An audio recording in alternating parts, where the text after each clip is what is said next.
My doctoral project at this stage, the title as it stands, is Compositions as Experiments Investigating Creative Design as a Composer, Player and Leader in a Small Jazz Ensemble Performance. So my musical output has been birthed in a need to learn, explore, understand and express musical structures creatively, both as compositions and as improvisations. So I am a composer, player and leader of a small jazz ensemble, wanting to advance my practice further, learning to identify methods for writing different scenarios where music is developed, interpreted and built on. So I have accumulated approximately 130 compositions to date, of which 60 have been written since starting this research project. Variations of compositions and numerous ideas developed at either the saxophone or the piano may later contribute to further musical output. But that said, my current direction as a composer is focused on achieving specific outcomes, which are vocabulary extension strategy as a composer, player, leader, and as members of an ensemble, investigating DNA parameters which exist within musical structures, intention, representation, and interpretation of the score. That point I find quite interesting because I find of late, even when I submitted this paper recently, that I seem to think more and more that this project is about that and that alone, and the other areas basically supporting that, but I'll get to that later. Reflections on the contribution and continuation of the ear as inspiration to the overall creative process. So composition is written when musical ideas are transferred from the mind's ear to the page, which is the score. Presented for the ensemble for performance, and as a collective, we interpret what works best for the music.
So it's easier to allow this to happen, especially in a small ensemble setting, because the size and shape of the group dictates what one can actually do in relation to the gap between the composer and the performer's interpretation. So this dissertation aims to document my creative activity, to explore properties that exist as a composer, performer and leader in a small jazz ensemble. And in doing so, we'll attempt to break down assumptions and processes. So it's not an exercise just about myself as a composer, but includes the interaction between the players in performance So consequently, for this research project, I'm writing compositions as devices to interrogate my primary research question, which is how can I explore artistic activity, expanding my musical vocabulary as a composer, player and leader, and that of the people I'm working with. So.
The project involves writing, performing and recording of approximately 6 to 9 original compositions as an improvising jazz saxophonist in a small ensemble context, which is obviously the source of my creative practice.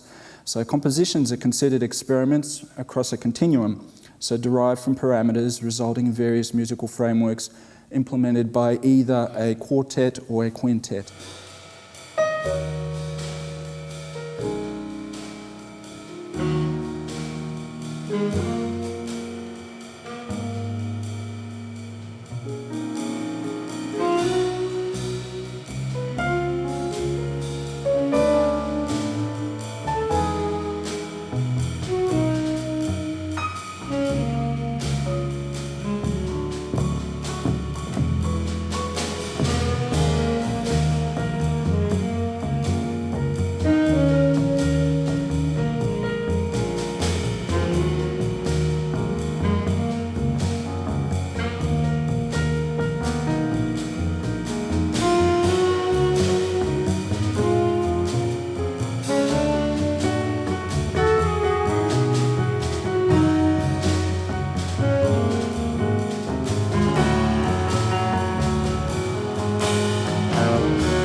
a portfolio of audio-video recordings consisting of studio and public performances, including the rehearsals, scores, photographs. Visual graphs will accompany the written exegesis. Now, the exegesis will include narratives of my practice as a composer, performer and leader, with explorations by my jazz ensemble documented as a participant observer. So phenomenology, autoethnography, ethnography, heuristic inquiry, reflexivity and action research will be used as tools to gather and analyse data in the form of a diary. There are 6 chapters in the exegesis, finalising the methods used, looking at common links, themes and gaps revealed. So as a composer, player and leader of a small jazz ensemble, it is essential to the study and to my creative practice in reviewing procedures and frameworks that occur in music performance.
So in terms of influential literature, a considerable amount of literature has been published on jazz composition and improvisation. So I've discovered during my research so far innumerable presentations and definitions on the creative process and associations with the terms composition, improvisation and jazz mentioned in such publications as Jazz by Giddens and DeVoe, The Musical Idea and the Logic, Technique and Art of its Presentation by Schoenberg, Creative Improvisation by Roger Dean, and In Music and the Creative Spirit by Peterson. But for the purposes of this project and this academic document, my understanding of jazz is a genre encompassing a variety of musical influences that allows a space created by the composer in the form of a template for musicians to improvise with, making this type of music scenario unique. So interactions take place where participants are required to make decisions as to the amount of liberty taken between the composer's direction and the improvising musician's performance as arrangers of the compositional material.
So illustrating methodology applicable to the development and documentation of artistic practice and content is the performance of jazz composition, I should say, is the work of Nicholas Haywood and his small jazz ensemble.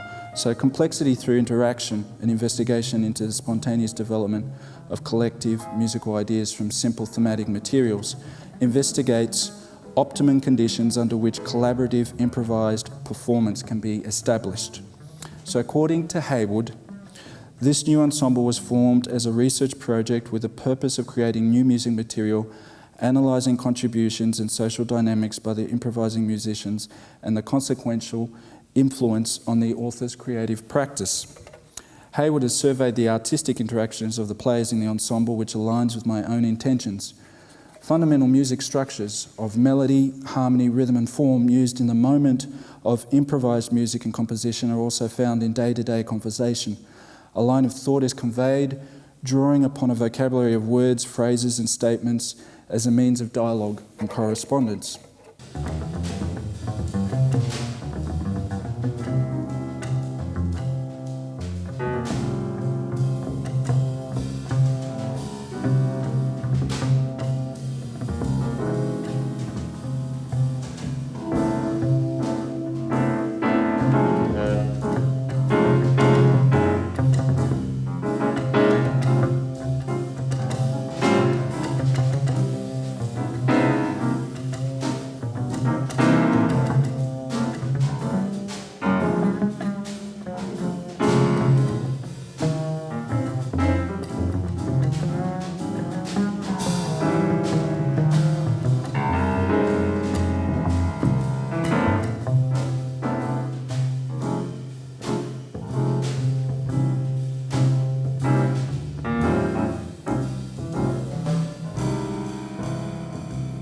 So Noam Chomsky highlights distinctive inventive qualities found in underlying structure of language as a means of human expression.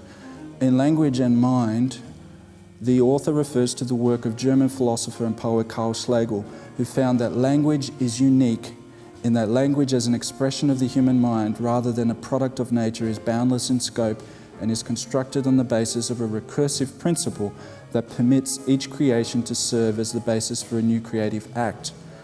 The recursive principle creating composition as experiment across a continuum is the objective of this study, exploring possibilities which coexist in the constructs of music fundamentals as artistic expression and activity. So in a documentary made in 1977 on Nadia Boulanger, considered one of the greatest teachers of 20th century composition, she describes her aesthetic expectations as well-constructed musical statements, noting that I only hope that a certain approach to grammar and to the form of language goes beyond personal taste. So this comment best sums up an underlying motivation and direction for this project in the creation of new compositional works, expanding my musical language as a composer, player and leader, and that of the people I'm working with, leading to a secondary research question. How can the metaphor of decomposition work as an example in assessing underlying structures or microcosms that occur in the music-making process? So in aesthetic theory, philosopher and composer Theodor Adorno distinguishes between integrated elements and complexities existing in art as also having the ability to disintegrate and collapse, thus contributing to different perspectives in developing artistic practice and product. So in the philosophical science text, The Sciences of the Artificial by Herbert Simon explains rationale for using decomposition as a model for devising and understanding relationships within an elaborate system. So to design such a complex structure, one powerful technique is to discover viable ways of decomposing it into semi-independent components corresponding to its many functional parts. So this procedure of exploring semi-independent components serves as an example for investigation and breakdown of elements that occur in music. The idea of exploring decomposition as creative process can be individual or a collective action.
So it's the relationship between the performers, reflective experience, information on the score, and instinctive approaches as individuals and as a collective, which contributes to this unique perspective of arranging and exploring microcosms that occur in jazz composition.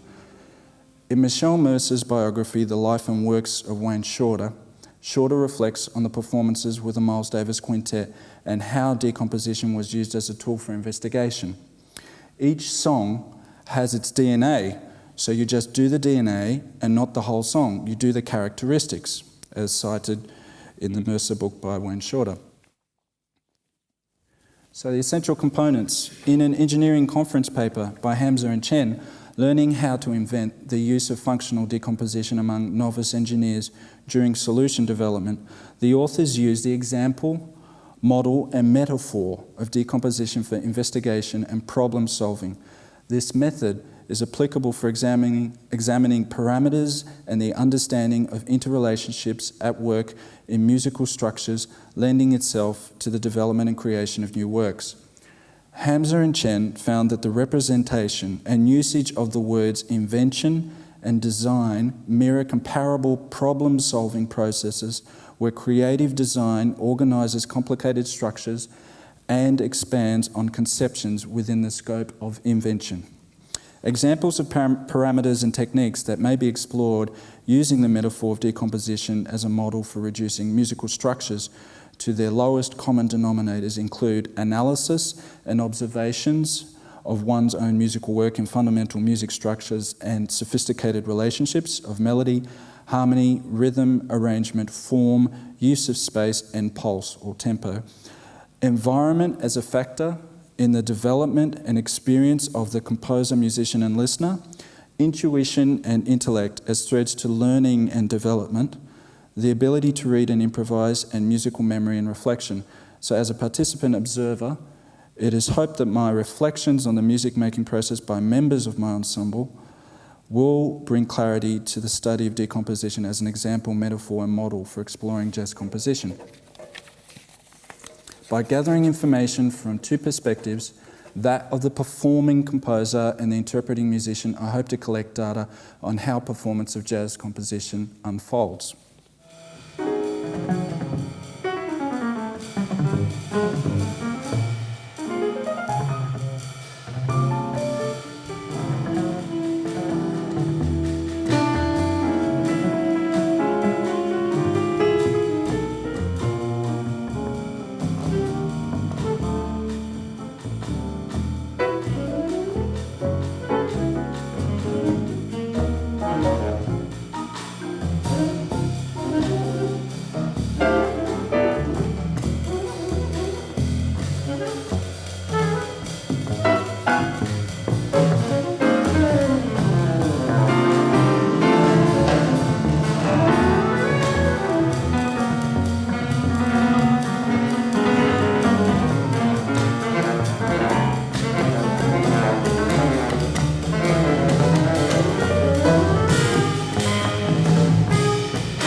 So what are the processes involved in the creation, development, absorption, interpretation and transfer of material from the score to the performance?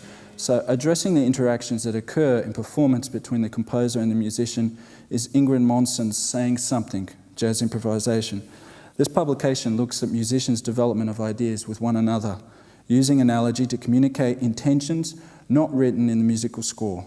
So the informal, sociable and metaphorical modes of speaking about music favoured by many jazz musicians challenge traditional presumptions about the nature of the musical object and the definition of musical analysis. Monson discovered that interpretation, interaction, relationship, skills and background of musicians involved in a music performance contribute to making jazz composition, performance and listening unique. The activity of music making reflects community and vice versa, informing jazz performance and recording. So how musicians interpret, develop and communicate unwritten aspects of the musical score and performance is documented in Kirsty Guster's Talking the Intangible, contemporary classical pianist on elusive aspects of music making.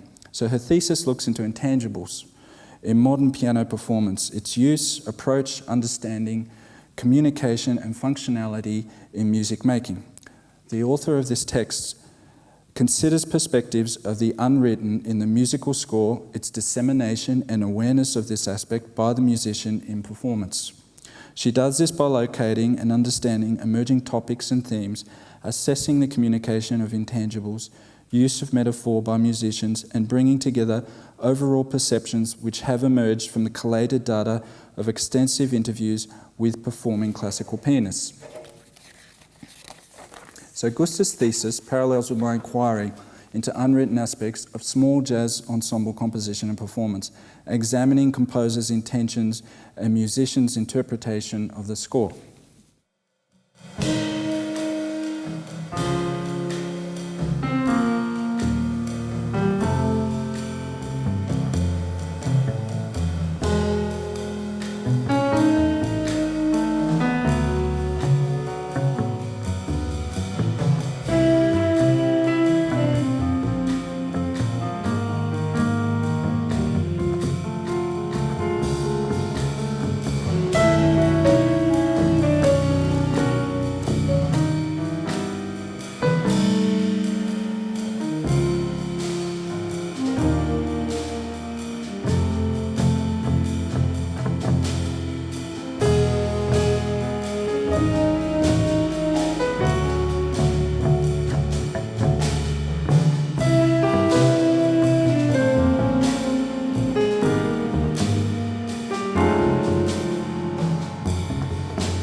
So how does the ear contribute and continue to inspire the creative process?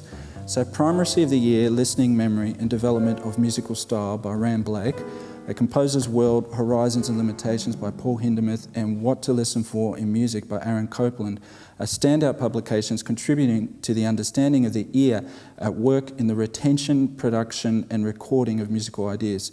So research into the oral component in music making is valuable to this study. The ear informs and provides information to the musical activity. It is where music composition and performance begins and ends. So the ear develops a memory, gaining familiarity and contributing to the next stage in the writing of a composition, the performance follows, and so on. So this is an example of an ontological process at work in the music experience. The triangulation of the composition, performance and listening experience influence and assist each other in artistic exercise. So jazz as experiment. So as a composer, player and leader of a small jazz ensemble, I'm aware of how past jazz masters have influenced and extended their own music vocabulary and that of their band members. Innovations of bebop, in particular the new uses of jazz harmony, melody, rhythm, articulation and phrasing of Charlie Parker have become generic within jazz tradition and vocabulary, influencing generations of jazz musicians. Trumpeter Miles Davis, tenor saxophonist John Coltrane and alto saxophonist Ornette Coleman were all influenced by Parker in some way, yet the classic recordings of Kind of Blue, Giant Steps and Shape of Jazz to Come represent an extension and evolution of bebop language and small jazz ensemble composition and performance.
So that leads me to research methods. So knowledge discovery, revealed as tacit knowledge contained and transferred in artistic practice, is presented and demonstrated in this paper in the examples and metaphors of language, decomposition, DNA, intangibles, minimalism, and experiment in music making, framing and contextualizing the examination of creative design and artistic creation taking place in the presentation of my compositions, beginning with the musical idea and writing of a work to its rehearsal and completed performance.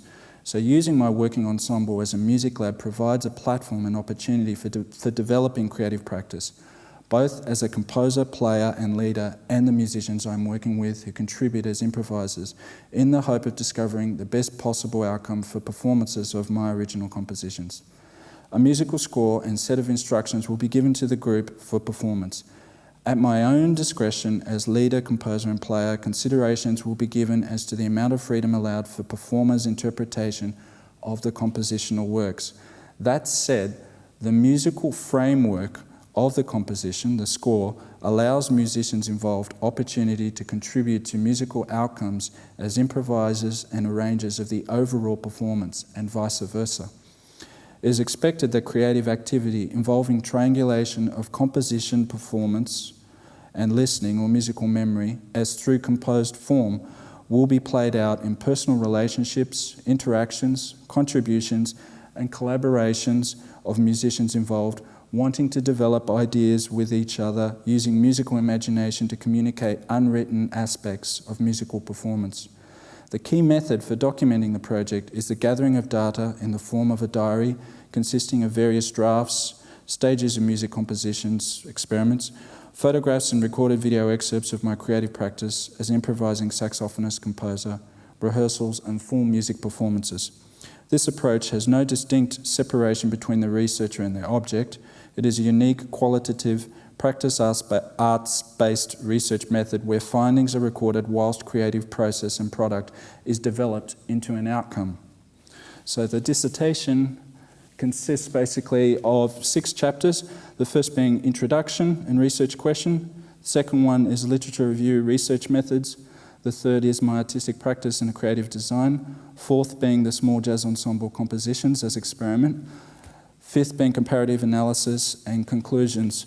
And volume 2 is basically 60 minutes of new music as scores, sound recordings, videos and photographs, and the material consists of various drafts, stages of music compositions, experiments, photographs and recorded video excerpts of my creative practice, and rehearsals and full music performances, collated and presented in hard copy as a DVD and online as a website as additional resources to accompany the written exegesis. Just to wrap up, the aim of this research project and artistic practice as conveyed in Borgdorf's chapter, the production of knowledge and artistic research found in the Routledge Companion to Research in the Arts, seeks to communicate in words the pre-reflective, non-conceptual content. So this content containing creative process and applicable to small jazz ensemble composition is a result of unfinished thinking, not formal process of obtaining knowledge, that is subject matter, but thinking in, through and with art, enclosed in aesthetic experiences, enacted in creative practices and embodied in artistic products. So therefore the experiences, knowledge and methods will continue to be played out throughout the course of the study, encouraging the welcome paradox of reflection, yet avoiding defining thought in any artistic content. So artistic content and product is the chief goal of this study, the written work and performance of approximately 6 to 9 compositions in a small jazz ensemble setting, and the recording of artistic practice in the form of an exegesis. So the artistic practitioner's ambition is to document creative methods whilst developing artistic product in a balanced, coherent approach. So this may be speculative, preempting the process, done in real time in the moment as an observation, and or documented afterwards in a reflexive manner. So that said, it is my ambition that this paper contributes not only to further understandings in the field of music research and artistic practice, but also to the field of performativity, which is considered a connection between performance and document and an ontology of the event preceding and authorizing its documentation, providing both a record of it through which it can be reconstructed and evidence that it actually occurred. So it is a manifestation of this text as language, as a direct result of performance and its description that embodies performativity. It is my intention that this exegetical text, documenting the language and creative design, derivative from the writing, rehearsal and performance of compositions as templates, will bring additional insights and perspectives through my primary research question, how can I explore artistic activity, expanding my musical vocabulary as a composer, player and leader, and that of the people I'm working with. So jazz composers and improvisers explore artistic practice and create a variety of content from different viewpoints due to their personalities, experience, knowledge, methods, environments, and respective instruments. I'm expecting the comparative study from respective outcomes of the literature review, methods used, analysis of creative practice, participant, non-participant observations of my small ensemble practice to reveal variations, interpretations, and unique strategies taken on the theme of small jazz ensemble composition as experiment. I anticipate the investigation of various relationships coexisting in the creation, performance, and reflection of small jazz ensemble composition will point to intuition and intellect as an underlying thread in the creative process. So documenting this practice-led experiment research in artistic creation, reflecting inward on my practice and outward on the perceptions, experience and knowledge of other practitioners will help in developing my creative design as a composer, player and leader in a small jazz ensemble performance. I envisage the study to contribute to the assessment and mapping of influential small jazz ensemble composition, writing, rehearsal and performance techniques, having developed from working within boundaries, structures and influences of past masters who provide knowledge and space to transmute ideas and break new ground.